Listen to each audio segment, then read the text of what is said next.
Oh, yeah. Hello, YouTube. So YouTube and Facebook are both on cue by the looks of it. Coming up in 10.5 minutes, folks. If you're watching an archive version, you might want to fast forward a bit. Copyright free, click book, yeah.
About 9 minutes, people. I feel 9 minutes, bad for people. Teresa. I like her very much. She's a good woman. She worked very hard. She's very strong. Strong and stable. She decided to do something that some people were surprised at. Some people weren't. It's for the good of her country. Yep. But I like her very much. In fact, I'll be seeing her in 2 weeks. Oh, yeah. D-Day feel bad for commemorations. Teresa. I Can like you her very believe it? much. Can you believe it? Here we go.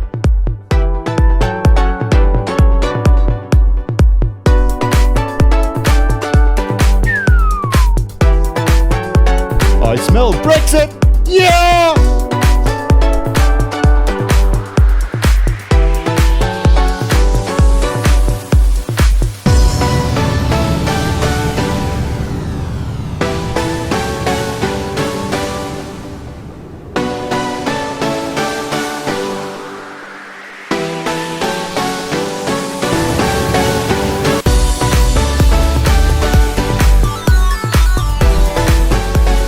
Naomi says there had to be a show today. Yes, there did.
Oh.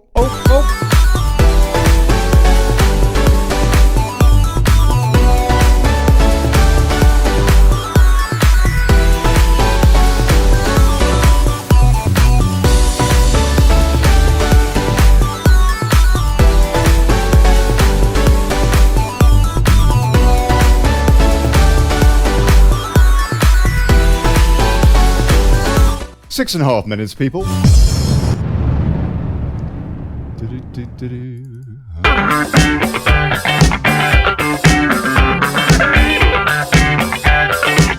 Feeling funky?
share, folks. Please share the show. God bless you.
Copyright free Facebook, yeah, hit bloody click.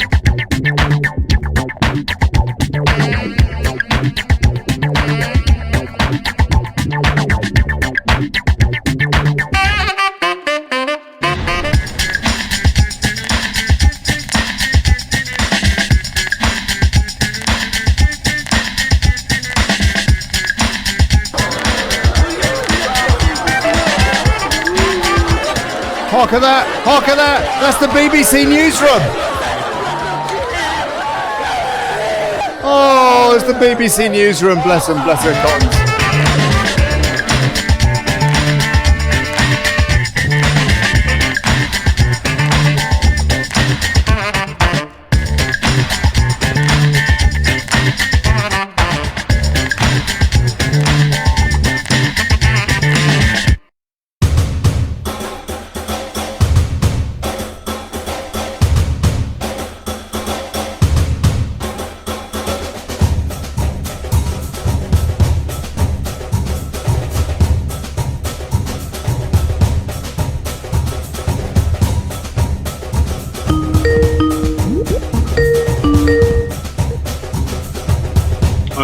Hey, Robin. Alrighty. Okay, good man. Got your video? Okay, splendid, sir. 20 seconds. Yeah, alright. Oh, oh, oh.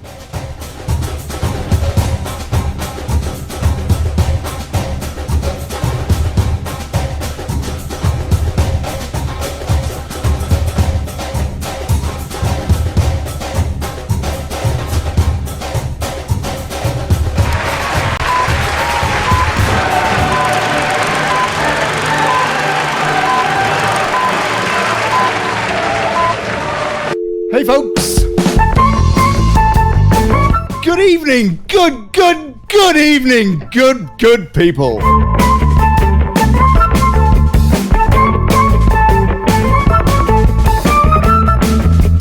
Welcome to the Daily Brexit! Holding democracy to account, fighting for self-determination and exposing plutocracy. I'm Olly Connelly. Thanks for turning up.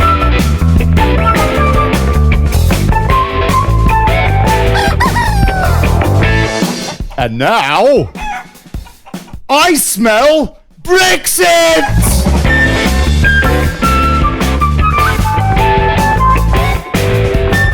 So what does her exit mean? And that a cable? Who and what are the contenders? Considering the Farage effect. And what's going on stateside with FISA? Yeah, relevant, yeah. How does all that affect the mix? Squeaky bum time in Brussels, I tell you that. Robin Horsley is here with me now for analysis and with your calls and comments. Please help the show, paypal.me/Brexit. Thank you.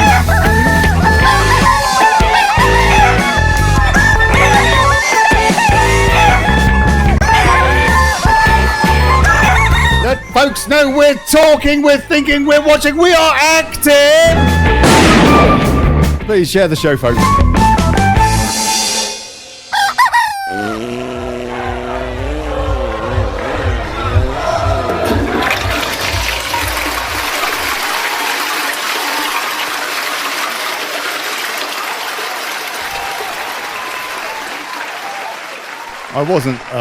I wasn't gonna do a show tonight. I figured, you know what, I wasn't. But, you know, I mean, come on. How can you resist? What a day. What an incredible day. Mr. H, what are your initial thoughts, sir? What, on today's events? Well, yeah. Man, some stuff happened yesterday stateside, but we'll come on to that a bit later. But yes. Well, I think my initial thought about this morning with the Prime Minister was, in the final analysis, I think the reason she went today was because the argument that otherwise, you know, on Sunday night, early Monday morning, we'll get the results of the EU vote, the EU parliamentary votes, won't we? And if she was to leave after that, it would have been very undignified. It would have been, you know, after yet another disaster, the Prime Minister is dragged out of Downing Street kicking and screaming. And although the timetable, because she's got this Trump visit coming up, and somebody kind of needs to be Prime Minister when he pitches up, you know, so she's gone for this kind of bizarre thing of announcing her resignation, but it's not immediate; it's in 2 weeks' time. So I think that's what's gone on today. Is it's, you know, we've known, haven't we, that she's had to go. And the noose was tightening around her neck for quite some time, for a few weeks, if not months. Absolutely. Let's just take a quick bit of analysis from the US president here, because, I mean, we could talk about her speech and all that. I imagine everyone's seen it till they're blue in the face. But, I mean, for example, Express, and this is interesting, yeah, because he is about to come over, as Robin says, for the D-Day commemorations, sorry. And I have to say, I find it rather vile, personally, that she, an abject, traitor in my opinion. I mean, I think everybody knows my opinions on her. The fact that she was foisted upon us to deliver Brexit. Quite incredible. And quite incredible of the Tory party. They don't deserve to be forgiven at all. But really rather remarkable that she's going to be overseeing those commemorations as opposed to a true Brit, of Blitz spirit. But anyway, nonetheless, let's just have a quick listen, because the POTUS does affect what's going on this side of the pond considerably. And so his reaction to it, Donald Trump's shocking reaction to May's resignation for the good of the country. According to Sexpress, US President Donald Trump delivered a shocking response to Theresa May's resignation announcement on Friday, where he said the decision is for the good of Britain. Theresa May announced on Friday that she would resign on June the 7th after a turbulent week for the Prime Minister, which saw a resignation from her government today. That was today. There was another one today, aside from Andrea Leadsom yesterday. I think that puts the tally on about, 39 from her cabinet now, something like that. And many of her own MPs demanding she stands down. US President Donald Trump, who was scheduled to travel to the UK for the first time, for the first week of June, for an official state visit, claimed her decision is for the good of the country. Mr. Trump added that he felt bad for Mrs. May, insisting she is a good woman. She's a good woman. She worked very hard. Here we go. I feel badly for Theresa. I like her very much. She's a good woman. She worked very hard. She's very strong. She decided to do something that some people were surprised at. Some people weren't. It's for the good of her country. But I like her very much. In fact, I'll be seeing her in 2 weeks. I feel badly for Theresa. I like her very much. Okay, I think they're just replaying that. So anyway, that's his take on it. Just have a quick look and see what's going on in the other shag rags, fake stream media. See how they're covering it. I imagine they're all lamenting in the newsrooms, because after all, they've been pushing without any exception her withdrawal agreement. what the EU call a treaty. And it's interesting, is it not, to see how they try to court public opinion with their headlines on the one hand, and yet when it comes to the night before one of their votes, they're all running on their comments saying that the MP should be getting behind her deal, Mark 2, 3, 4, whatever it is, like an old Mark 4 Cortina or something she wanted to bring back. The end of May, says The Sun, Theresa May resigns and finally admits defeat after Brexit shambles, insisting, "I've done my best." Well, I'm sorry, love, you know what? But the fact is, the proof of this cake in the eating, and we've seen exactly what your best has been. Yeah, 39 billion, that's fine, you can have that. And we don't need a talk trade. No, we don't want to talk trade. No, we'll do that later. You can have the keys, take the furniture, whatever. Give us the keys when you want. I mean, that's basically what her deal is it not? The Prime Minister will trigger a Tory leadership race on June the 7th after Donald Trump's state visit. The Sun says tearful Theresa May today finally admitted her time was up and quit as Prime Minister, insisting, "I've done my best." The PM was forced to resign after she failed to deliver Brexit and lost the support of her own MPs, but will continue in office as a lame duck until July. Robin, how much damage can she do between now and June the 7th, sir? My gut feeling is she probably won't. She probably won't do much damage because the withdrawal agreement implementation bill is now not going forward, and that was really the main instrument by which she could do damage. The real question is going to be over the leadership, and that's got some real kind of traps in it. The leadership competition that's sort of opening up now. The games have begun as from today, really in full. Although we've seen lots of stories and lots of people positioning themselves as potential candidates, but no, I think there's relatively little damage that she'll do. I don't know if you recall. I think it was not this week, but last week, and I picked up on Nadine Dorries having said that government had closed down. Yes. A week ago, 10 days ago now. Yeah. And I thought it was a very curious story, and I think I felt it had the real ring of truth to it, because Nadine's got a habit of letting the cat out of the bag, and I suspect that's been the case for a little while. There's been nothing going on because, in fact, the expectation has been for quite some time in government that the Prime Minister is on her way out, and I think they've done quite a good job of keeping that under wraps to a certain extent. Absolutely. Yeah. I don't know. I think the priority for the Conservative Party now is it. I mean, they're in a critical situation at the moment. We've had. Well, hold on a second. Hold that thought. Yeah. I'll run a couple of stories by the folks. And for my benefit as well, because to be honest with you, I just got out of bed. I hadn't had much kip in the preceding 36 hours, and did manage to get my straight 8 since her resignation speech, and before just deciding, you know what, we've got to do this show today. So let's have a very, very quick look and see some of the comment coming out of SW1. Rees-Mogg, according to Breitbart, warns of parliamentary stitch-up in appointing new PM. Leading Tory Brexiteer Jacob Rees-Mogg, or well, as some of us refer to him, Foggy Moggy these days, quite frankly, has warned of a parliamentary stitch-up in the election process of the next leader, of the kind that resulted in Theresa May, a Remainer, becoming Prime Minister of Great Britain, of Brexit Britain. And yes, absolutely, very, very important key there, key thing there to think about. Speaking to Sky News shortly after Mrs May announced her resignation, the chairman of the European Research Group said that some 150,000 Conservative Party members must make their final decision of who is to lead the country. Mr Rees-Mogg said there will be the parliamentary stage, but it must go to members of the Conservative Party this time. It can't be a stitch-up of parliamentarians. It needs that broader mandate. Yes, please, sir. Well said. So a few weeks, 6 weeks, say. So that's a long... They will be looking to extend the Article 50 yet again beyond Halloween. Almost certainly, no, Robin. The EU, at least. Yeah, sorry, what was the question? I mean, listening to this, I mean, if we're looking at a long drawn out leadership campaign, the argument now is going to very, very quickly turn to extending Article 50 yet again beyond Halloween. No, we've got rid of the ghoul, but we need a new, someone in the hot seat.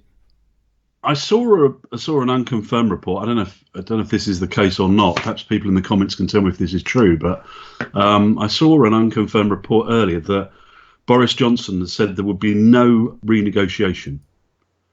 Has anybody else heard that? Perhaps. Yes, I can. I can read you a bit of that now. Actually, Boris, we leave on 31st of October. Deal or no deal. So that's his pitch. That's his line in the sand, by the looks of it. Conservative leadership contender Boris Johnson says Westminster has been emphatic today, insisting that the UK must leave the EU on the 31st of October with or without a deal. Speaking at a conference in Switzerland today, Reuters report that Johnson said, "We will leave the EU on October the 31st, deal or no deal." He also said that the way to get a good deal is to prepare for a no deal. That's right, Theresa May. It wasn't rocket science, love. With the Brexit Party having overtaken the Conservatives in polls for the next general election, the next Tory PM will be under huge pressure to deliver. Nigel Farage said today 2 Tory leaders have now gone whose instincts were pro-EU.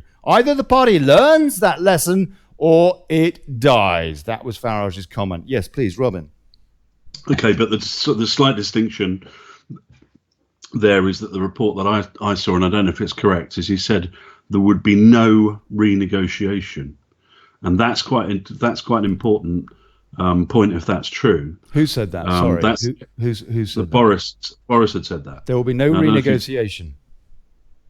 There'll be no renegotiation. So effectively what that means is we leave on 31st of October. Nothing else will happen apart from a leadership election. And if Boris wins, we'll leave. Now, he's looking at that from the point of view that he knows he will not get through Parliament. He will not, if there are games played in Parliament, he is not going to come out as with the number one amount of votes out of a leadership election. So, sorry, let me just explain that. So the process is now that people put themselves forward as leadership candidates. Graham Brady of the 1922 committee, I think he's actually recused himself of that role, actually, because I think he's thinking of running himself. Really? But normally what would happen is, candidates would put themselves forward to the 1922 committee by a certain date. Mm-hmm. All of those that have done will then be voted on by the Conservative MPs in Parliament. Mm-hmm. And whoever comes, so they do the first vote, and let's say there are 10 candidates, then the 10th person with the least amount of votes leaves the race. Mm-hmm. Then there is another vote for the 9 that are remaining, and the one with the least amount of votes leaves the race. And then you do that until you get down to 2 candidates. Sounds a bit like 10 green bottles. When you get down to 2 candidates, that then goes to the Conservative membership. Those of us who are, and I still am, purely for this purpose, a card-carrying member of the Conservative Party, it goes down to us in the membership, and we get to choose out of those 2. And the games that Jacob Rees-Mogg is talking about are the sort of games that occurred in the leadership election when Theresa May got the job. The games that went on were the Gove and Boris debacle. Mm-hmm. Michael Gove got absolutely sick to death of Boris Johnson during that battle. And I know this because I know Michael very well. Mm-hmm. He got absolutely sick to death of the fact that Michael was putting all his political capital forward to support Boris. Yet Boris was not taking people's calls, not supporting the verbal commitments that he'd made with emails and text messages and so on and so forth to people that he'd given assurances to on various things in order to to gain their support. So Michael had been doing quite a lot of groundwork in order to get it to get Boris's support. And in the end, Michael just went, right, okay, this is utterly ridiculous. I mean, there was a particular circumstance where Michael took his team of special advisors up to Boris's place, his weekend place, supposedly to have a strategy meeting with a quite a difficult agenda to deal with. And they arrived there, and Boris was just having a barbecue. And he sort of said, "Come on, guys, come in, have a barbecue." He was having a party. And Michael just got absolutely sick of it. Next thing that happened was Boris then. So you're suggesting that Boris was essentially trying to belittle Gove and put him in his box, sort of thing. He was, it was kind of disrespectful to a certain extent, but I think it wasn't actually that upset Michael at all. It was that he just thought, this guy is not competent. He doesn't have the organisational skills to do this job. He goes on the media and he ruffles his hair and he looks great and he can sort of theoretically win elections, but is he competent for really running government? And that's where I know Michael had real problems. But in fairness, though, I got to say personally, I got massive reservations about Gove for the simple reason that he didn't resign yesterday or the day before. No. And in terms of Boris, people, whatever they think, whether he's a buffoon or whatever, the bottom line is, from the Tories' point of view, they want to know, because they're all a bunch of gravy trainers. They basically want to know if they're going to retain their seats at the next election, and they're going to presumably elect the person that's most likely to keep them on the gravy train. And that, I suppose, is Johnson, Bojo, no? I don't trust the guy. I don't trust any of them, frankly. Well, I do. I trust the likes of Owen Paterson, Peter Bone, and Mark Francois. But I guess that they're not really in the running so much as the Bojos of this world. The big question is, he doesn't have to be bright, does he really? They don't actually have to be particularly bright. All they need to do is to say to the EU, talk trade or bugger off, and we're going out on no deal. No? No, is it not as simple as that? Ollie, let me get to the point, though. Please. I know what we're saying here. I was just giving you the background, right? Yeah. Sure. So Shouldn't be trusted. Edward Keithley in the comments has just said, what exactly is wrong with doing politics over a barbecue? Not at all, so long as you actually do politics. But if you just turn up and have a barbecue when you're supposed to be having a strategic meeting, you can understand where it's a positioning thing, isn't it? It is a positioning thing. It breaks down. Confidence breaks down. Now, what I'm talking about now is, let's just think about what happened in the leadership election after that, right? So Michael decided he was no longer going to support Boris. I think that was a really bad decision, but that's what he did. And he decided he was going to run himself. He was convinced by many people that said to him, "Look, you're kind of the last man standing. You're the only credible Brexiteer. If Boris is no good, you're going to have to go for it yourself." And he knew he was on a difficult situation there then. But Boris, he turns up at his launch meeting, sort of thing, his leadership launch event, and to the surprise, horror, and shock of everybody who was sitting there, and literally people burst into tears, he announced at the end, towards the end of his talk, that he would not, in fact, be running at all, despite having got lots of people in for this launch. Now, the reason he did that, we're told, is because the guy who was running his campaign, the Australian, why have I forgotten his name? Who's the Australian who runs his campaigns in the past? I can't remember the name offhand. You know what I mean? They're very, very well. Yeah. I can't remember the name of the guy offhand. But big campaigning geezer, big beast in campaigning. Yeah, we're told that he'd advised him to do a deal to get with Theresa May to get one of the great officers of state.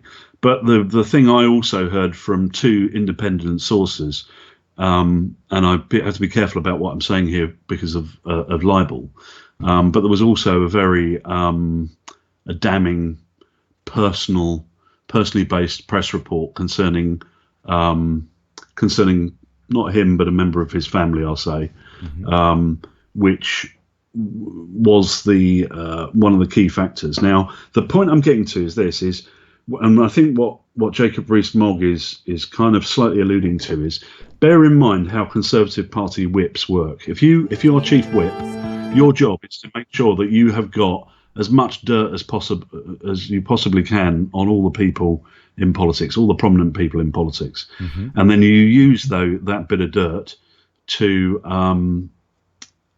put them over a barrel as leverage. Yes. It's a horrible, at that level. It's a horrible, dirty game. It's a really, really ugly game. Now, by the way, I'm not trying to knock Boris Johnson by what I'm saying. I think after 3 months of a leadership of a EU referendum campaign, the fact is that Gove and Boris were utterly exhausted, and when neither of them were firing on both cylinders, and I think that was why we got a very poor outcome. That was a major contributory factor. But then if you look at what happened after the Gove and Boris thing, you then had Andrea Leadsom, who went and did an interview and made this unwise comment about Theresa May not being a mother, and therefore she supposedly was less fit to be the leader of our country because she wasn't a mother, therefore emphasize as a mother and all that stuff. And then she was destroyed by a PR campaign, effectively, which utterly annihilated her confidence. And there were probably skeletons she's got in the cupboard that were dangled in front of her in order that she agreed to step down. And that's the problem in these circumstances. That's right.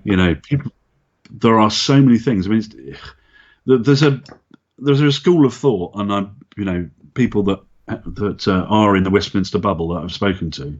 There are a certain group of them that have a school of thought that says that you do not get to be a prominent MP unless you've got a skeleton in your cupboard, because unless you've got a skeleton in your cupboard, the whips can't control you. Yes. No. So why would they allow somebody to go from being a PPS, personal private secretary, to through the rungs of government, minister, secretary of state? Why would they allow somebody to, unless they can control them? Because party politics is not about being independent. It's about getting your team to work together. That's right.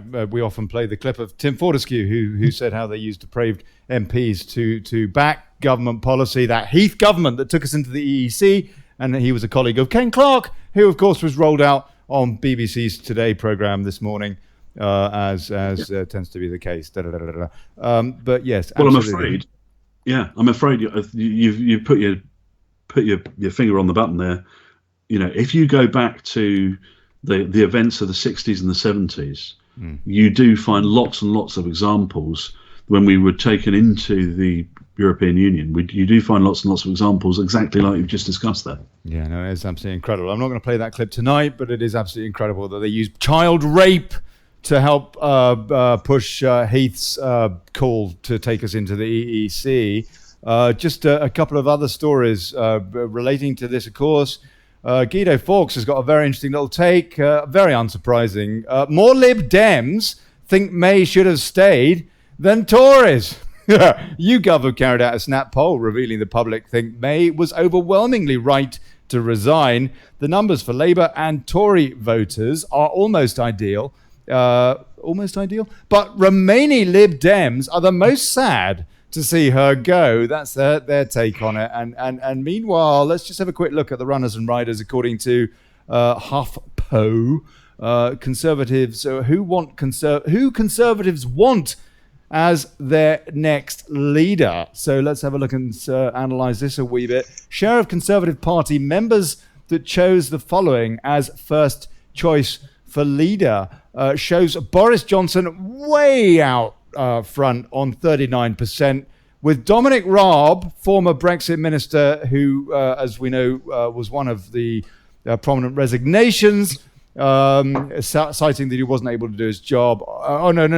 That was David Davis, as Brexit secretary, said he wasn't able to do his job because Olly Robbins was doing it for him. The civil service, the politicised civil service. But nonetheless, Dominic Raab has been standing up for Brexit. I don't entirely trust him personally at all. But nonetheless, he's on 13% as opposed to Boris's 39%. Michael Gove is on 9%. Sajid Javid is on 9%.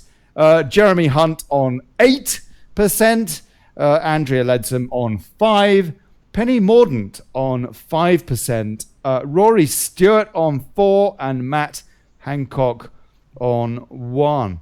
Who's missing from that list, would you say, Robin? Boris Johnson, Dominic Raab, Michael Gove, Sajid Javid, Jeremy Hunt, Andrea Leadsom, Penny Mordaunt, Rory Stewart, Matt Hancock. I think the list is going to be a lot longer than that right now, no? Amber Rudd, JRM, Cleverly. Rudd doesn't have a chance, does she? I mean, she doesn't have a chance because she is Minnie May personified. No? Well, she is my favourite. She's my, sorry, not my favourite to win. She is my candidate, the one I'd like to see win. Okay, explain that, please. Well, the reason I'd like her to win, and this is political, is that she is an ultra Remainer, and if Amber Rudd were to win, then the Conservative Party would be very clearly, unambiguously, a Remain party, and therefore, in a future general election, the Brexit Party would the vote for the Brexit Party would not be split.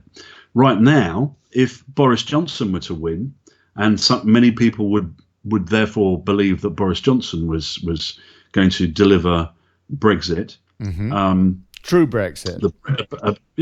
A Brexit would be split. A future Brexit vote would be split between Boris and Boris Johnson for the Conservatives, the Brexit Party, and then whatever's left of UKIP, if indeed there is much UKIP left. It's a very interesting theory. And we'll let the Remain through the middle. You know, that is always the problem. But we are though. Okay, go on. Say now. What's the having said that? Well, having said that, the real big question for people will be, I think, should be not just whether or not Boris Johnson would want to deliver a full Brexit. I mean, he's put his cards on the table, and that's why I say this distinction about whether he's saying there will be no renegotiation is very important, because I saw it reported earlier and I haven't seen it again since. I've only seen one source for that. It's very, very critical point, I think, because who controls the Conservative Party? The people who really control the Conservative Party are the people who fund it. And the people who fund the Conservative Party are not the membership. The membership is tiny. I think it was less than 5% of total Tory funds come from the members. 95% of it comes from very large donors, so they own the Conservative Party. At least one prominent donor of which has defected to Brexit Party. Exactly. As an aside, carry on, please. Exactly my point. So you preempted what I was going to say. Now, a lot of the pro-Brexit funders have either stopped funding or they've actually switched sides. They've switched to the Brexit Party, and that's the real question that will face us. Is, you know, this is the problem we've had. This is the problem we've had since 2016. You know, when somebody says Brexit means Brexit, you know, we will never believe it again, will we? Until they absolutely, right in their own blood. That's right. Offering up their children as hostages for what they exactly mean Brexit to be. And it has to be what Cameron put in that pamphlet. No, I mean, that is Brexit. That's what Brexit is. And Brexit, for them to say that we didn't know what we were voting for when it went through every door in the country, I just find so. It's leaving the single market, it's leaving the customs union. It's being entirely outside the jurisdiction of the ECJ. Yeah. Full stop. Yeah, and absolutely. If what Boris is saying is that there will be no renegotiation, then it means that what he will do, let's say he wins the leadership, then we will simply have a no-deal preparation period that will run from, if it's 6 weeks, then we're looking at what we're looking at. We're looking at June, beginning of July, so for a week or so into July, and he'd be leader at that point. And then we'd be looking at July, August, September, October, so we'd have a 4-month final preparation for a no-deal exit. At that point, I suspect that, I mean, there will be another game of brinksmanship with the EU. They will say, we are not renegotiating, we're not giving you a free trade deal in the hope that he'll cave. And then in the background, there'll be probably a free trade deal renegotiated. Because if you could remember, Donald Tusk offered this last year anyway. Before Theresa May had the Czech meeting. Yep. Tusk had already offered a free trade deal. Tony Blair was interviewed by Ian Dale last week or this week. Oh dear. Hold on. Interviewed him out, and I sorry. Go on. I held my nose and watched it because I like Ian. He's a great interviewer. Yeah. And even Blair said, the EU will do a free trade deal. I think Ian has this ability to trip people up occasionally, and I think Blair admitted that without really thinking through the ramifications. But yeah, I mean, Boris, if he sticks to that, and if what was reported comes out, then I think he probably will win. Well, he certainly win with the membership. Whether or not it'll be tripped up before that by the funders, by the donors of the Conservative Party, well, that's a different game. But that's quite bad news for the Brexit Party, actually. Yeah. I see what you're saying. Fascinating analysis, and I guess quite a little bit tongue in cheek to an extent. But I mean, you blimey, I'll tell you, you do have a very interesting point. Anyway, independent. Well, it's a certainty. Go on. It's a certainty. If the Brexit Party are literally as they were for the elections yesterday, the only game in town if you want Brexit. Yeah.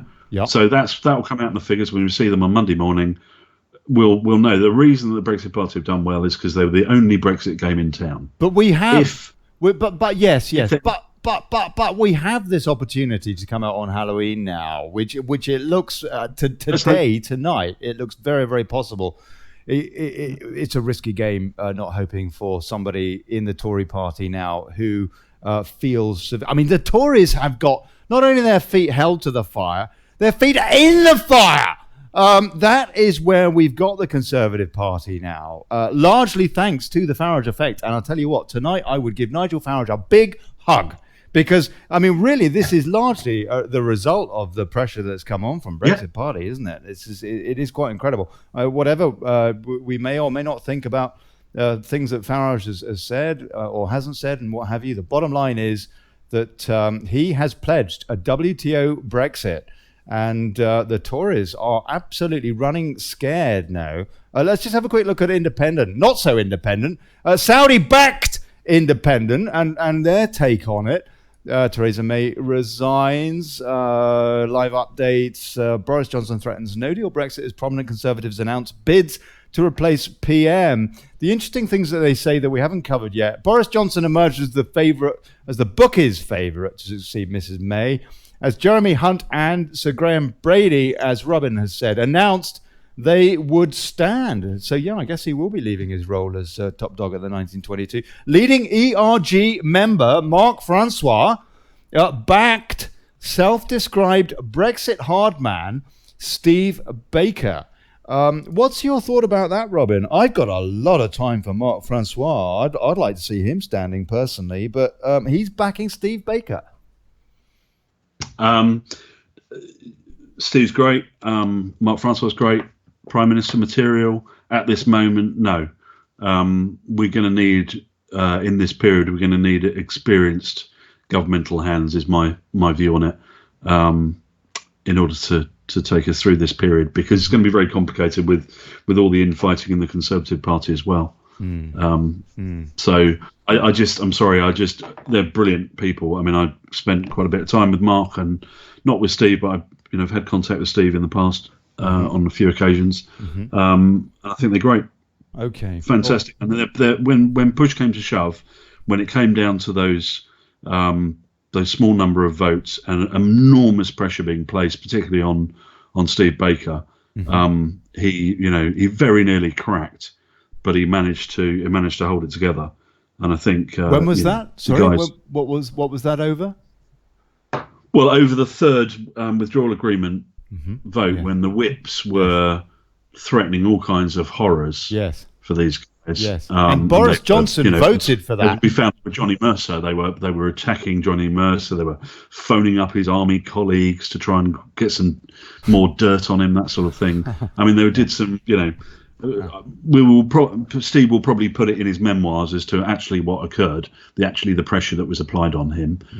But we know he was in tears about the whole thing. Aye. Yeah, so he didn't break on that. It's worth noting that Boris Johnson did and voted for an EU treaty, effectively vassalage. And I think that there should be serious questions about that coming up over the course of the next few weeks. Michael Heseltine has said, according to... Go on. Yes, please. More interesting than Michael Heseltine. Can I just cover that? I mean, absolutely. That's the... This is about trust now, isn't it? Yes. This is the key thing. If you want to just boil it down to one word, the reason why Michael Gove can't is because his trust problem. Whether or not, I know him quite well, whether or not I think he's a better guy than on average the rest of the world doesn't change my opinion. He can't win this leadership election. He shouldn't even try, in my opinion. Because if you think about that word trust, it's the single most important word in this leadership election, and people ain't got it for him, so there's no point. Even if he did get down to the last two, there's very few people he can beat. That's the problem. But it also applies to Boris because of that. This withdrawal agreement, that final withdrawal agreement vote, that third vote was critical. That really sorted out from the men from the boys, or sorry to use a single sex term, but you know what I mean. We really learned at that moment who was absolutely prepared to take it to the wire. And I'm afraid very few of them did. Once you take out the DUP and the Rebel Labour votes, what were you left with? There were less than, I think there were around 50, less than 50. I can't remember what the votes were. About 75 in total, so probably less than 50, or maybe a little bit more, but not very many anyway. Just a bit of a flavour on what's going around the corridors of power or whatever. Michael Heseltine, who they always seem to wheel out. I mean, he's just determined to keep his farm subsidies, I suppose. All those benefits, all those perks that he gets from being in the EU. Michael Heseltine has said a no-deal Brexit would seriously threaten the breakup of the UK and my pension.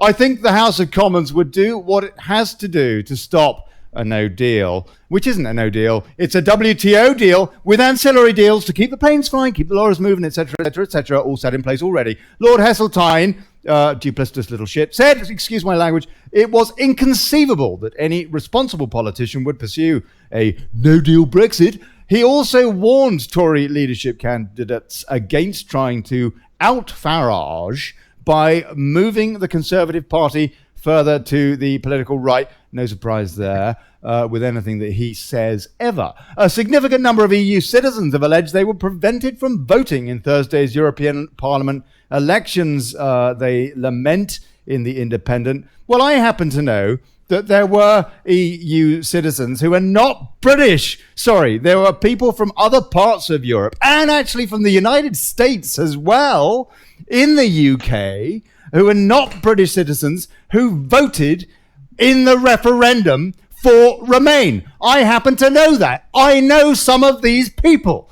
So anyway, it goes both ways, doesn't it? I'll tell you the other thing. The other loophole that's not been filled here is we've got students, and bear in mind the way in which the EU referendum targeted specifically the youth vote on the Remain side.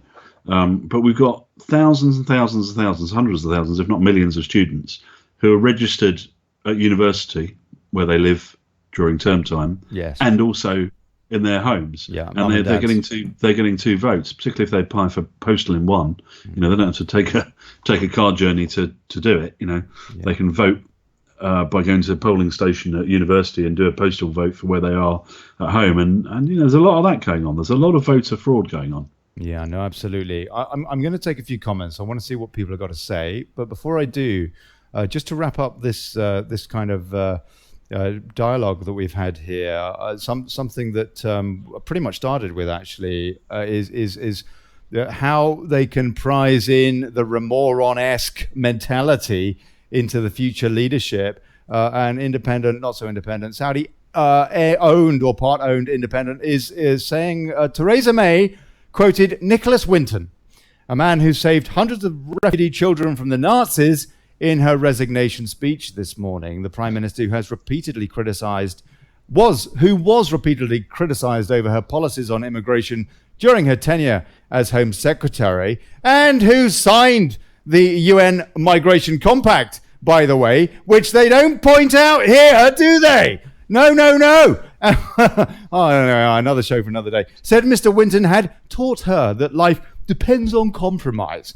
But her choice of quote has attracted anger from immigration lawyers and Labour peer Alf Dubs. Nicky Winton did not compromise. He was resolute in his determination to save refugee children like me, Lord Dubs wrote on Twitter. I hope that before she steps down, Theresa May will honour Nicky's memory by welcoming more unaccompanied refugee children from France, Italy, and Greece. Well, I mean, she already has signed the UN Migration Compact, Mr.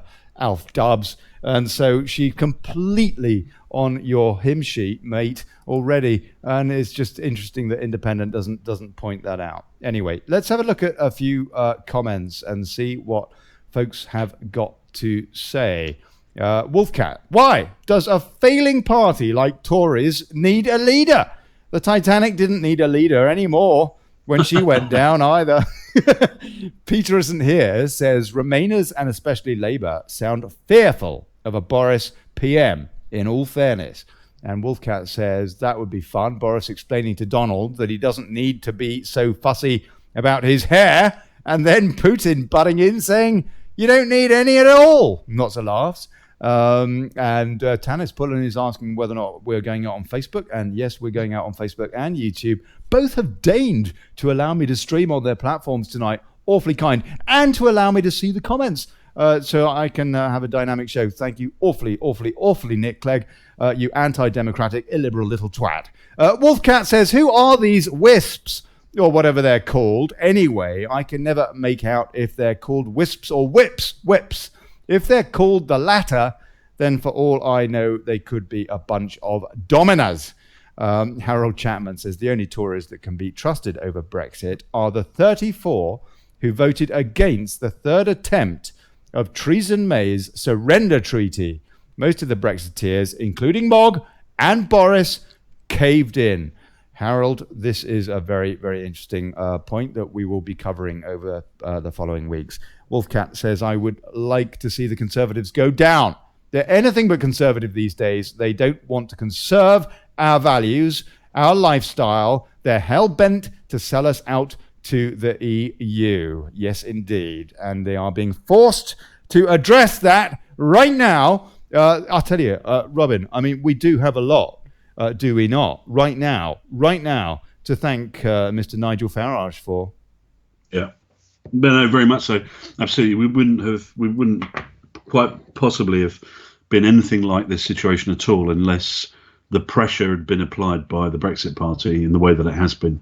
What's interesting now is that they, on their website, have invited people to apply for to become candidates for the next general election, and of course they've got a war chest of something like somewhere between £2 and £3 million of donations from supporters who've joined, and the large donations from other people, some of which obviously that have spent on all of these rallies that they've done across the country. But I'd imagine there's still a couple of £1 million left. So this will be the real question. This is going to be very interesting what unfolds over the next week or so. Can I just pick up another point? Please on do. that on the leadership sort of competition. Bear in mind that most people don't really understand how the sort of mechanics of how the Conservative Party leadership election works. And if you look at, for example, what Conservative Home poll their membership in terms of popularity for a candidate, or you look even at, I think I sent you earlier, the Ladbrokes odds that there are for all the different potential, I think 13 candidates there on their list. Yeah.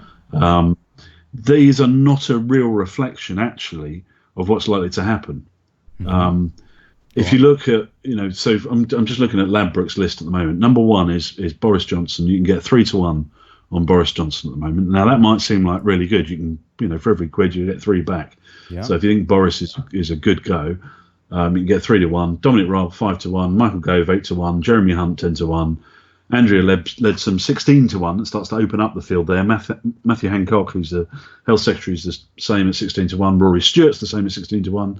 Sajid Javid is 16-1, the Home Secretary. Penny Mordaunt, who's now Defence Secretary, is 20-1.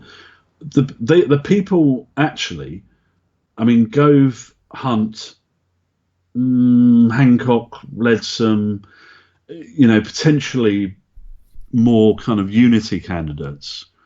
Probably have got a lot more likelihood than those odds would suggest, because at the end of the day, it is the Conservative Parliamentary Party, who in the majority are quite Remainery, who've got to choose that. So, if you think about the way that Jeremy Hunt has been positioning himself over the last few months, he's been very much, although he was a Remainer, he's very much been trying to say, since it's happened, I've sort of changed my view.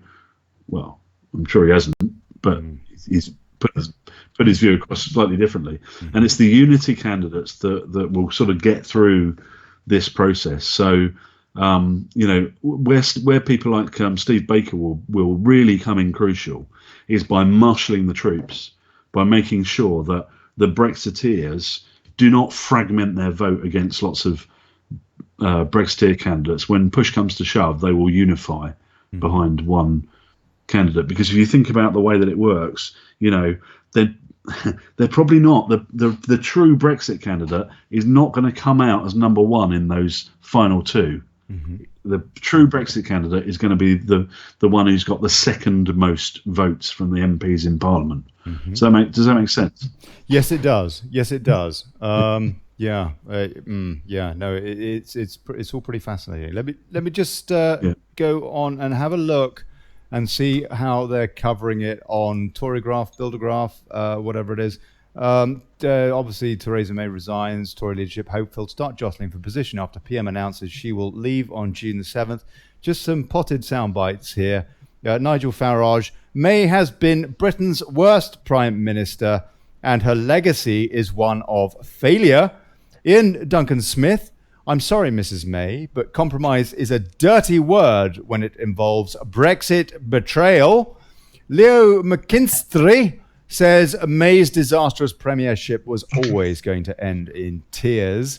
And Norman Tebbett says May, the unwanted PM, failed because she didn't understand how to govern. She seems to have sorely underestimated the British people, it seems to me.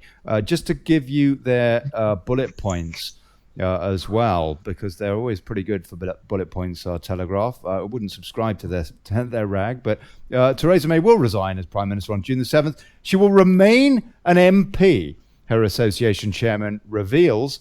Tory leadership race expected to start on June 10th. Tory vice chair quits to campaign for leadership candidate. So that's Graham Brady. David Cameron, I feel desperately sorry for PM. Yes, you would. And enjoy the porcine dinner. Runners and riders for the next PM. Who is favourite? They've got Brussels insists nothing has changed. Yeah, right.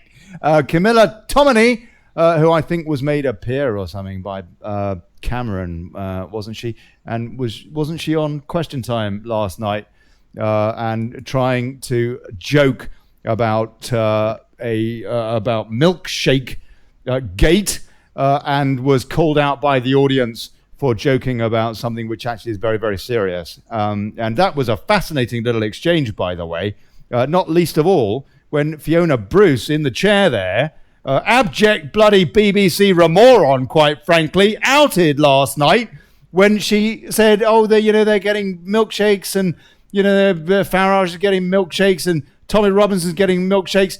And somebody in the audience pointed out, no, Tommy Robinson's getting bricks from the Muslim Defence League. Something that as an aside, that the mainstream media isn't caring to run at all. But a very, very concerning development with the way that the Muslim Defence League advertised for people to confront Tommy Robinson's family march, as I understand it. I'm not saying I agree with everything or the way that he says it necessarily, but come on, let's have some balance here, yeah? Camilla Tomini says May's speech was the best of her political career. Yes, it was, because she resigned. I have done my best, she said, and so on and so forth. Just to take a few more comments. Sarah Manning says, I want whoever gets in to stop persecuting our veterans, stop persecuting the sick and disabled, give us the Brexit, WTO in commas, we voted for, rescue British steel, well said, Sarah, a very important story, and actually care about our country. Bob Stroud says, just think of all the money that the EU give us. Amin Ahmoud says, I hope May tops us. No, come on, Amin. Come on, sir. Sarah Manning, brilliant comment about Cleggy, Ollie. He inspires me, that man. Amanda Thompson, that's right. Always use your manners, please. And thanks yous go a long way. And Rod Hudson says, the only Tory leader I would support is one who could pilot a starship full of their duplicitous MPs into the burning heart of the sun. That's beautiful. That is good. I'm going to have to pin that comment. That is awesome. Thank you, Rob. Sarah Boland, fancy standing, Ollie. You could have great fun ranting in the Commons. We need journalism. We need journalism, Sarah. We need people keeping these people accountable. Thomas White, the Brexit Party will end up just like the very same party we are trying to rid of, the Conservative Party. A lot of people have that worry, Robin. I think it's ill-founded. I think we'll see the Brexit Party. I think as Bill Etheridge sort of started to outline last night, I think we'll see the Brexit Party will have to invent itself as something very different in British politics. I mean, I think there's a parallel here between. Let's just come up with a scenario, okay? Let's imagine that Boris Johnson wins the leadership, right? Mm-hmm. And Boris does take us out, and we leave at the end of October. Yeah. And then I would imagine he won't go for too long without calling a general election. Mm. There is a very great possibility that what might happen after a general election is the same thing that happened in 1945, is that the Churchillian figure, which of course Boris very much sees himself as, actually delivers the victory, but then actually isn't the beneficiary.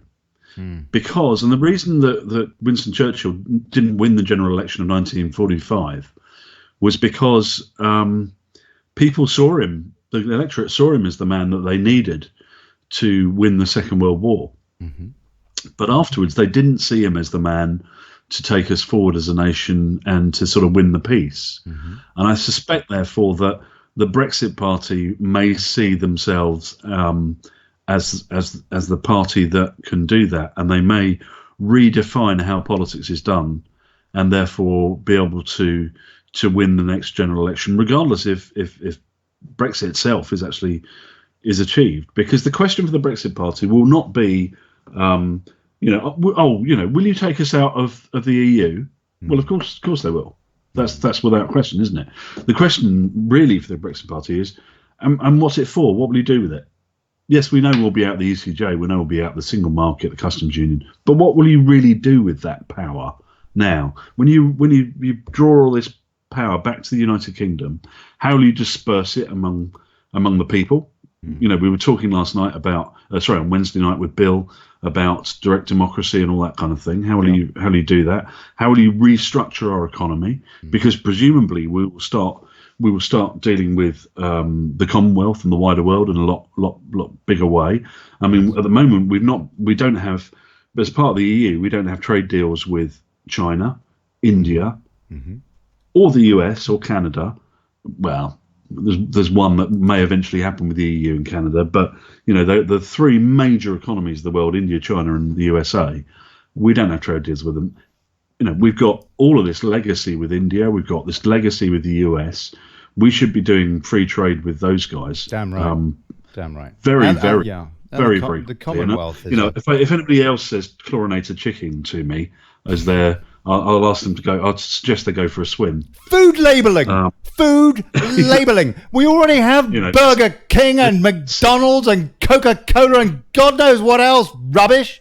Sorry, carry on. Yeah, exactly. So there are huge opportunities. The biggest disaster of the EU referendum campaign, from my point of view, was that we didn't, in the minds of the electorate, win the economic argument, because the economic argument for leaving the EU is enormous. The advantages are absolutely enormous. The potential for the nation is absolutely enormous. We did get poorer as a result of joining the EEC. The fact was, though, that Thatcherism came Margaret Thatcher became Prime Minister in 1979, and transformed the economy in terms of the internal working. She nationalised lots of stuff, caused all kinds of horrible social divisions. It was done in a very horrible and brutal way. I remember it in my childhood, and it was deeply unpleasant for lots of people, caused lots of divisions. But nobody could really look at the economic numbers and go, hang on, that was a failure economically. It was a disaster socially in many ways, but it was successful economically. So any of the economic benefits we had since joining the EEC in 1973, well, none of them were down to membership. I mean, why are we in a situation today where we import fish that has been caught in our own international territorial waters? We import it because French, Dutch trawlers go and catch it because they've got the quota, because our fishing waters are seen as a shared European resource. They catch it, process it, ship it back to us, and we buy it. We disgusting. Buy our own fish. Absolutely disgusting. It's and highly immoral that we throw back fish as well. Highly immoral. Discards it. Quite incredible. Let's just have another couple of takes on what's going on. And the Evening Standard, that George Osborne's political pulpit, is reporting that the pound has risen against the euro after May announces plans to resign. And a quick quote from George Osborne about that story. They go on to say the value of the pound climbed slightly against the euro and US dollar following Theresa May's announcement that she will step down as Prime Minister on June the 7th. Sterling shot up to one by a little bit shortly after Mrs. May's speech outside 10 Downing Street on Friday morning, but dropped again soon after. At the time of writing, the value of a pound was 0.05% higher against the euro and 0.12% higher against the dollar.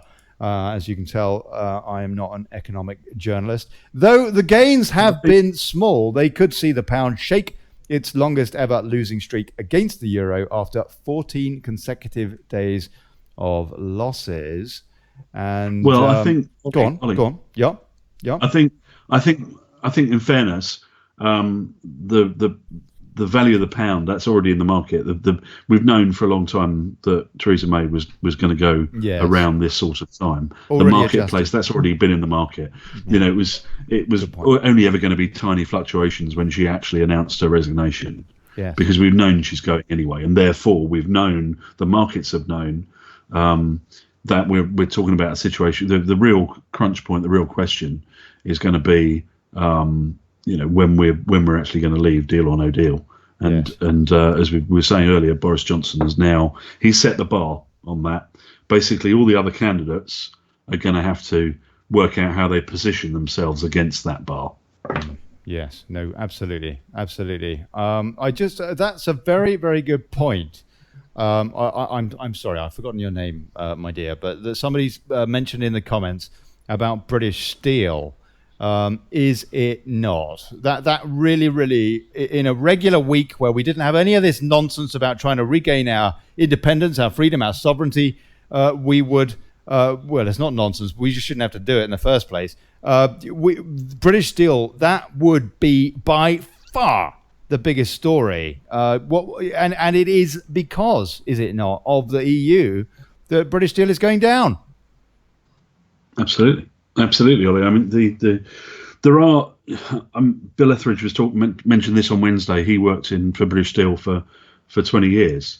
Bill Etheridge, ex-MEP who stepped down now. He was a UKIP and then Brexit party MEP. For those who weren't watching on Wednesday night, he's probably going to be and he was re-elected talking about this on Monday. Sorry, am I breaking Purdah or something? Yeah, British law, mate. I don't give a stuff about your EU law anymore. I'm a British citizen. Carry on, please. But Bill was talking about this. He was saying, and I would echo his view, it's my view as well, that I think state aid is riddled with problems.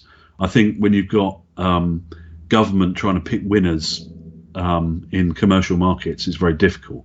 But there are big areas of exception to that. And one of them is where you've got strategic industries.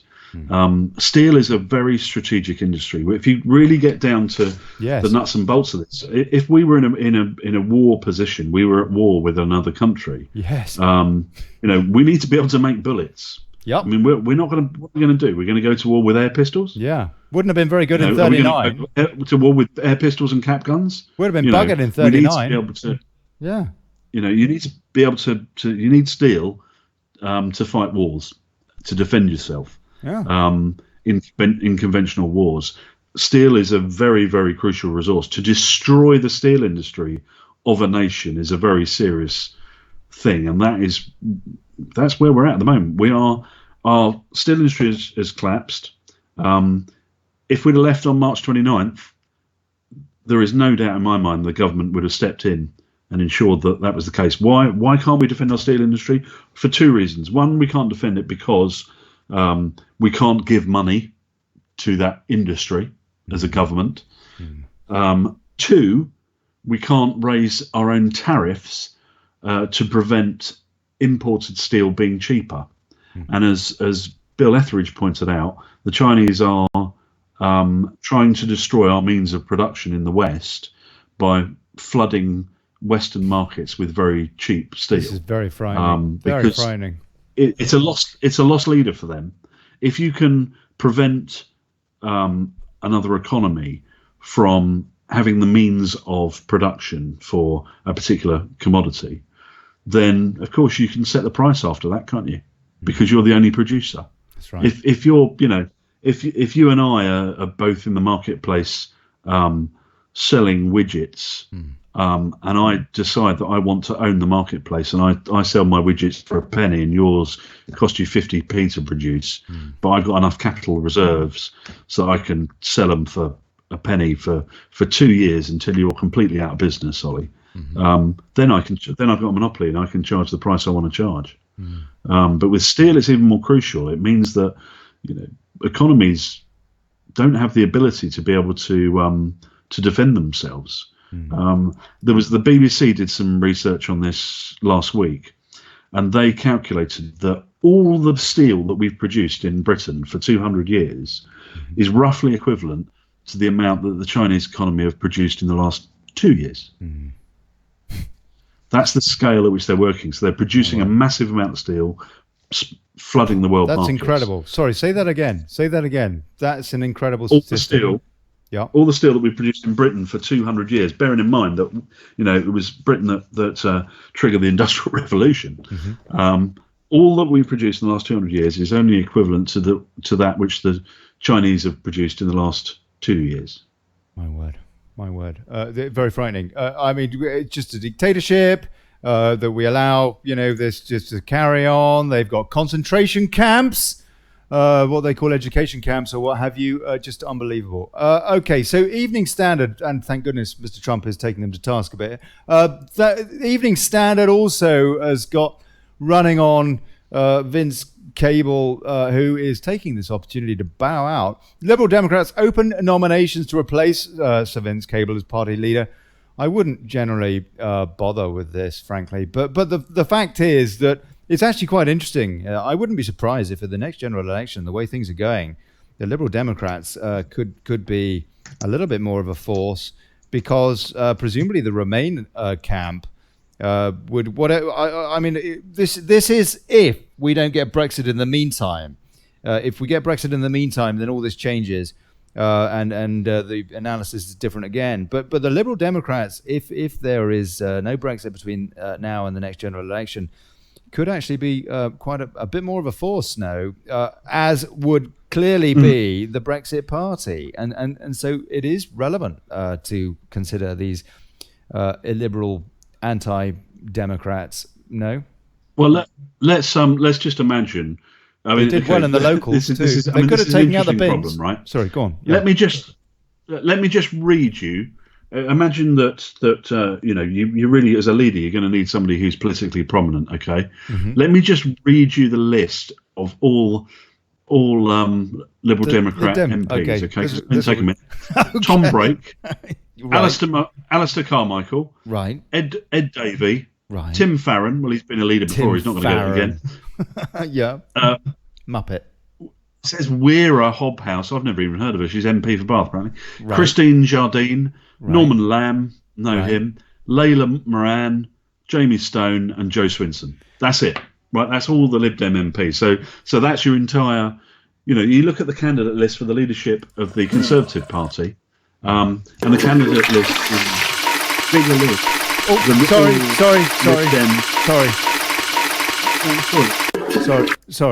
sorry. Carry on, please, Robin. I apologise. Are you just trying to tell me I'm talking rubbish? That was not a reflection on you, sir. You're trying to put me down, aren't you? This is some kind of psychological thing you're doing to me, Ollie. But I agree. I don't know any of those people really. I mean, Farron, yeah, we know him. He's just just moans a lot. Yeah. That's about it. Joe Swinson, I suppose, is the leading light. Is she? Lib Dems have opened nominations to replace Vince Cable as party leader, according to Osborne's political pulpit. Nominations will close on June the 7th with the announcement of a new leader on July the 23rd.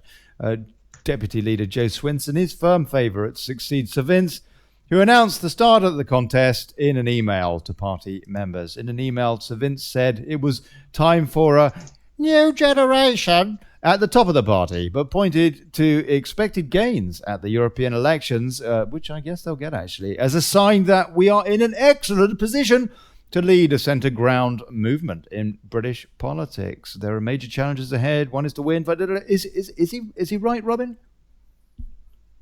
Is about what? Which bit? Is he right that we are in an excellent position to lead a centre ground movement in British politics? No, he's not right. I think the Lib Dems. I'm sorry, I just don't think that's the case. No, yeah, they're a bit of a joke party, really, aren't they? But the fact is, though, that surely a lot of Remainers will if we don't get Brexit in the meantime, a lot of Remainers would be voting for them. I imagine that they would do quite well in the EU elections over this weekend for the same reasons that the Brexit Party will have done very well. No, I think Labour will become the Remain party. So they'll get rid of the Benites then. You think? Well, it's the difficulty they're going to have is now going to be positioning. The Lib Dems. I mean, Joe Swinson is going to win, right? There's almost no possibility of anybody else winning the leadership election of the Lib Dems. And I'm sorry, I just don't think she's got. I quite like her, but I don't think she's got the pizzazz. She's not going to draw lots of people to her cause. It's just not going to happen. Yeah, no, I agree. But it hasn't got the kind of the je ne sais quoi evening stand. The X Factor.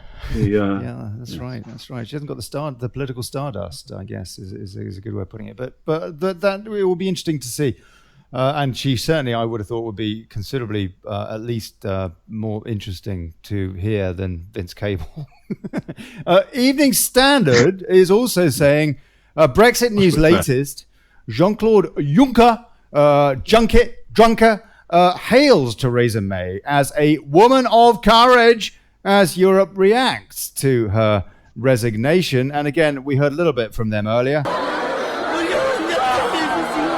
European Commission President Jean-Claude Juncker has hailed Theresa May as a woman of courage after she announced she will stand down as Prime Minister, Mrs. May, today.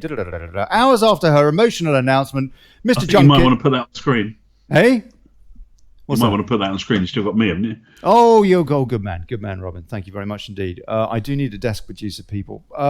She added, hours after her emotional announcement, Mr. Juncker's private chief spokeswoman, Mina Andreeva, said the president very much liked and appreciated working with Prime Minister May. Yeah, of course he did, mate.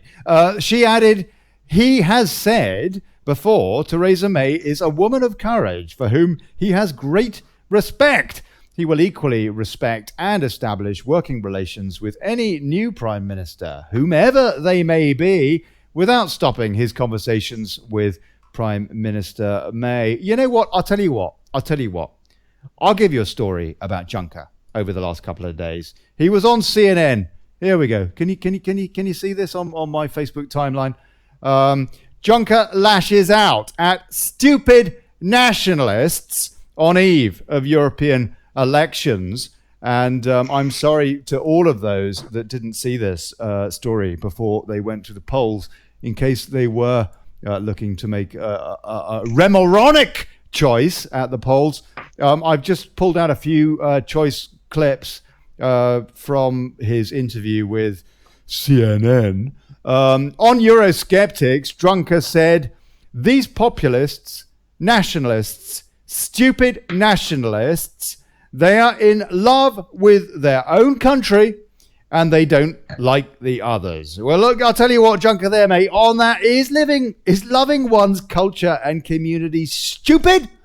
And you can tell that to my Spanish family, by the way. On UK participation in the EU elections, he says, it's a tragic joke.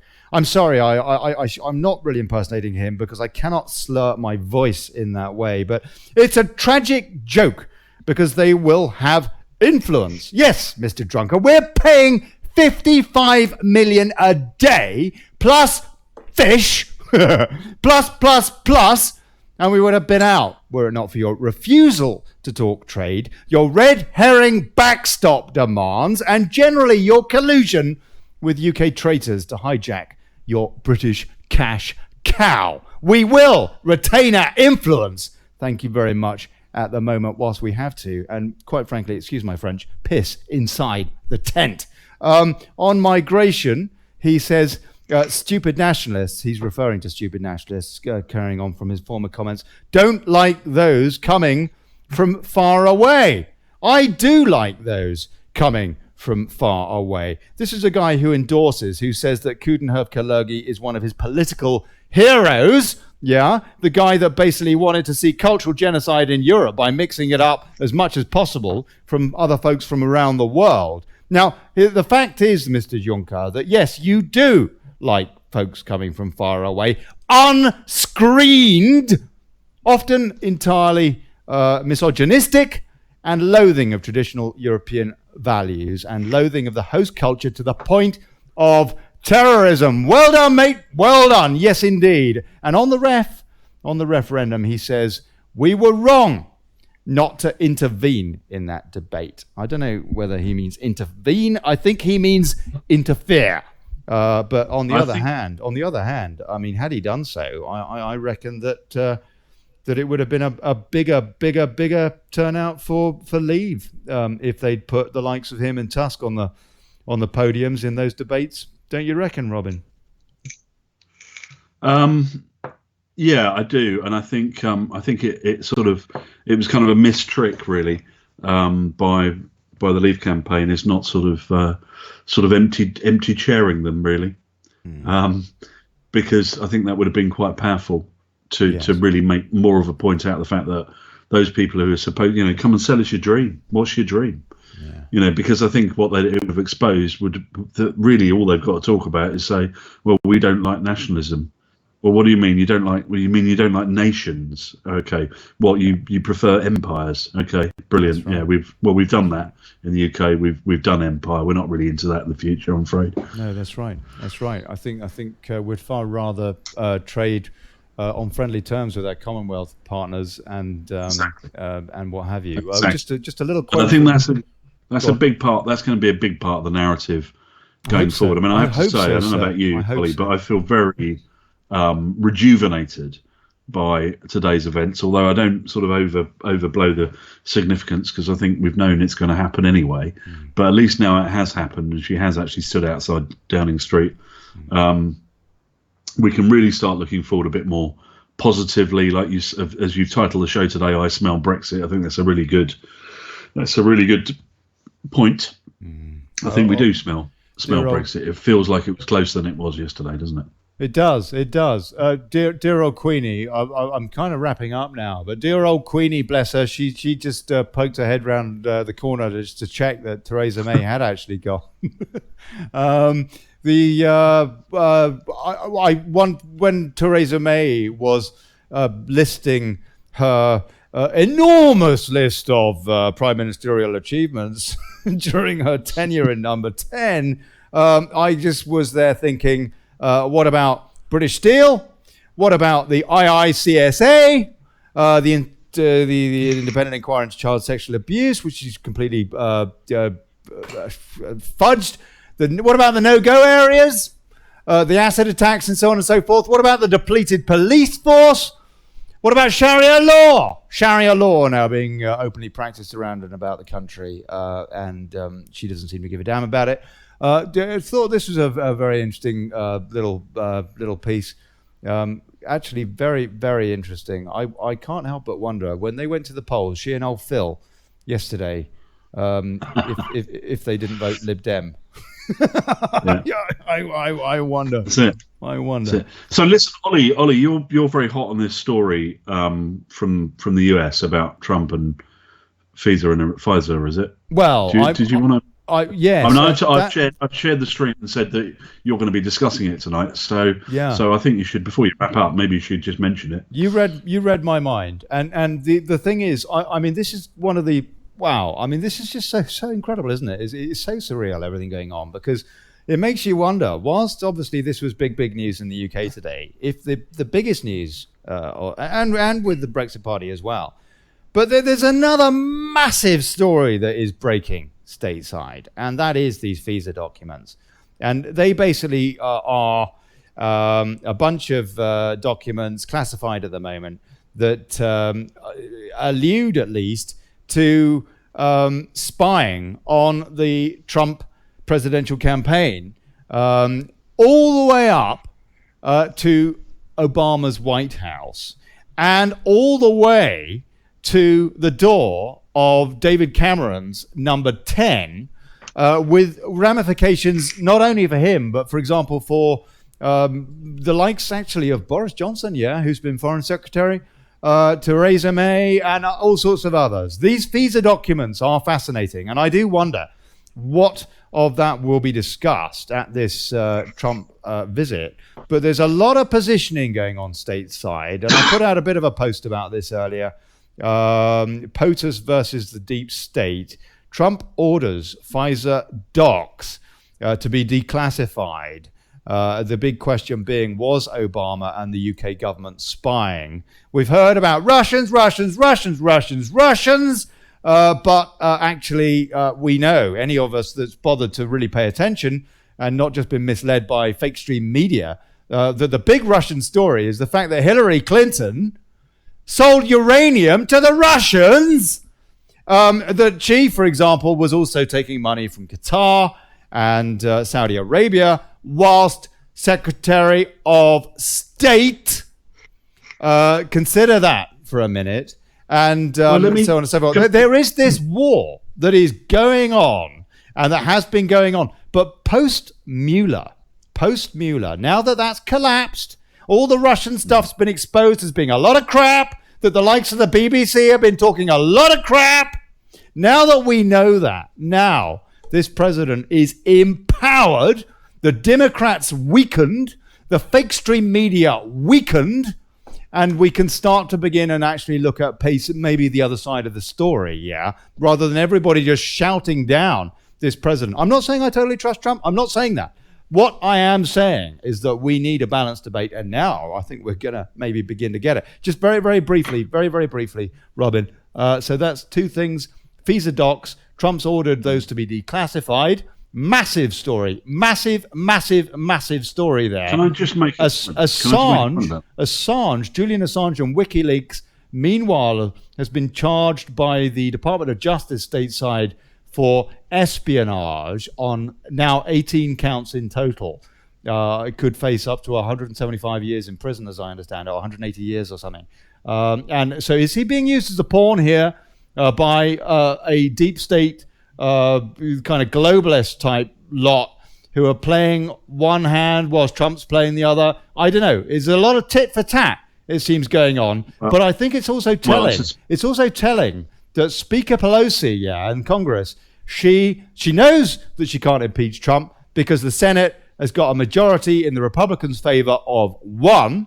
And so she can't get in that way. And instead of which, she's just trying to smear him now. She's just throwing her toys out of the pram. And I think it was unwise, it's an opinion, unwise of the president to respond perhaps in the way he did. But she started this spat right now. And it seems to me that all they can cling to, this deep state lot, is smear. And that is my analysis on what's going on, Robin. Please. Can I make a point? Please. Yeah. So I'll just something I discovered some years ago that sheds quite a big light on the relationship between the US and the UK. There's this thing called the Five Eyes, which is the relationship that exists between the UK, Canada, America, Australia and New Zealand. Yes. And it's a worldwide network of listening, basically. And sharing classified information. And sharing information. One of the things that was pointed out to me by somebody from the security services a few years ago was that we have very kind of strict laws in the UK about what they call intercept data. Mm-hmm. So if you want to listen to what's private information, what private conversations that people are having, you need to have a warrant, or you need to have permission from a court to be able to do so. Yes.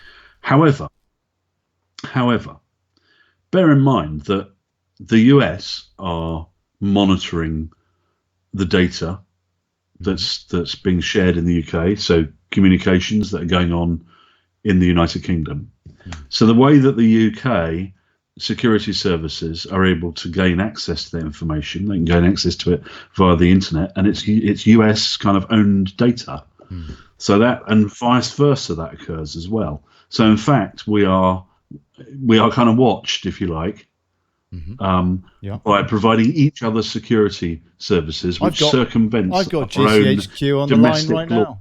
In order to be able to, for security services to be able to monitor what's going on. So in this instance, you'll find that we've got our hands deep in this in terms of the UK. Sorry, I say we, if that's an incorrect way to put it, but you'll find that when it emerges, we'll probably we'll find that the UK was very much involved in providing data on people of interest, people of political interest. We've seen this for years. Bear in mind, people, MI6 were under various Labour governments have exposed the fact that MI6 have in the past kept files on lots and lots of Labour politicians in the past, suspecting them of being, closet communists and that sort of thing. Yeah. It's a dirty game, politics. It is, absolutely. And you know what? I think a big keyword and all that is Huawei, Another great Theresa May triumph, saying, China, it's fine. You want to spy on all of our stuff? That's fine, China has a law in place that they can demand any company to basically give whatever information that dictatorship wants. And Theresa May stands there, has the temerity to stand there and tell us that we should be doing a deal with Huawei. And Trump, on the other hand, has exposed that and said, you have to be joking. And now Google is refusing to have anything to do with Huawei because they've been pressured correctly by the Trump administration. I'm guessing. Yeah. It's just I think another what massive example. Trump has done I think what Trump has done, and Steve Bannon, who was his campaign manager for a long time before he got elected, I think what they've done is they've broken the global compact, and the global compact is the sort of arrangement of power around the globe, and at its centre it has a globalist agenda. Yes. And when I say globalist, I don't mean globalization. Globalization is just the fact that in different international nations, economies become intertwined because of they supply things are supplied to those economies and produced and then delivered by those economies, that we're all kind of into networks now. But globalism is really about this idea that ultimately the objective of globalism is a single government of the world, if you like. Is the idea that and this is where all this stuff comes out of the EU, that the EU are so against the nation state. And you were talking about Juncker a minute ago. Juncker is very much a globalist, somebody who believes that we should have one. You say globalist, I say fascist. But carry on. You're more polite than I am.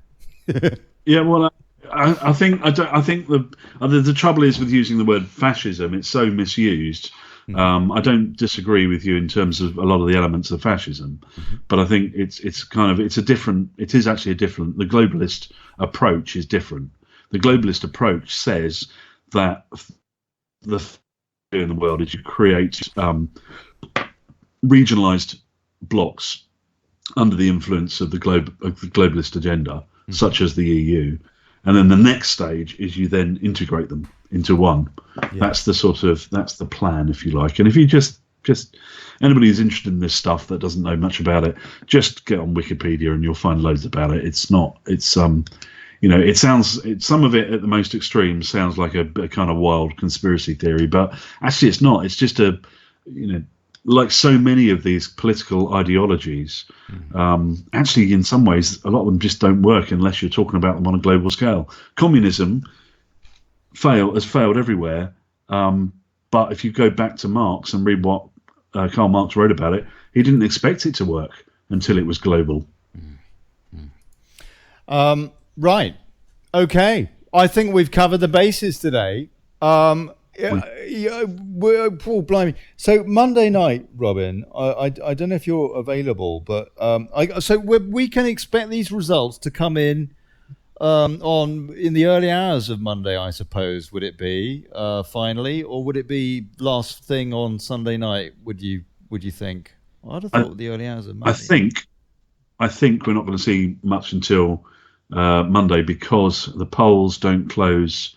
I think France is voting on Sunday. Right. So right. That's going to be fascinating. You can't start while people are still voting. You can't start announcing results because that'll, potentially influence people. That's the principle. So I think realistically we're going to see results appearing on Monday morning. And let's hit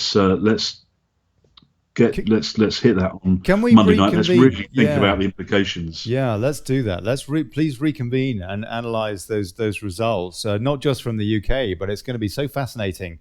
Solidarity with the yellow vest. Yeah, it's going to be so fascinating to see what the deal is in France and elsewhere. Just to leave you on a comedy note. Express, BBC host forced to shut down Owen Jones as Brexiteer shouts, "Let me speak." It's fascinating that you actually had a go earlier about the kind of language that's being used. You are effectively accusing people who want to do what we decided 3 years ago to happen now of being extremists. No, I'm talking about Mark Francois. I'm not talking about the voters. Hang on. Mark Francois does not speak for Leave voters. Don't talk over each other. Let me speak. I think I speak for them more than you do. Owen, Mark, right, please. Claire. Right. Despite the excitement of the inter-party fighting that's going on here, everybody has got to remember the electorate, the voters.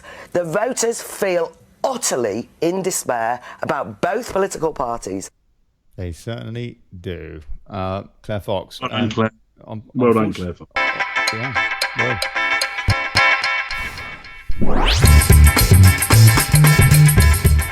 Well, that's been the Daily Brexit this wonderful day. Yeah, way. Groundhog May is over. Hooray. 3 years of Groundhog May. Bloody hell! I tell you what, Robin, I am so relieved. Well, now we can actually talk about something new. New things. We can move on a bit. Oh, finally. Beautiful, beautiful. I was beginning to hit my head again. Well, I mean, I have been. I mean, the Brexit part has given us some, something to talk about. But apart from that, just the last 3 years has just been.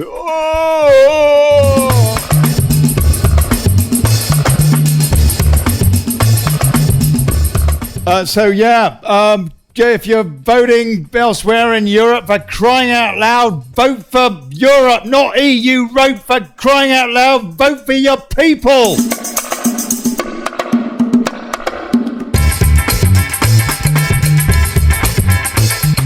I want to say a big cheers to Robin Horsley from GreatBrexitDebate.uk. Thank you so much, sir. Thank you for your analysis. God bless you. God bless you, mate.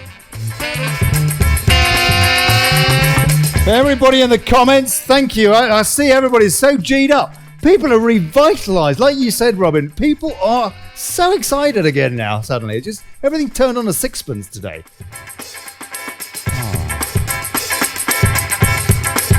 So yeah, there you go. All right. Okay. See you Monday, folks. That's it. If you can afford to support this little grassroots show, please do. PayPal.me/Brexit. Thank you.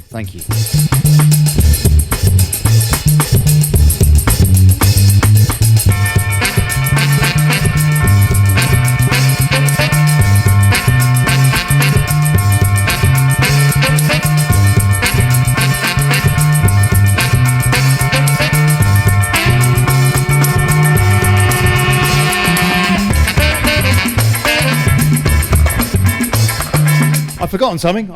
Here's to us and bugger plutocracy. Yeah.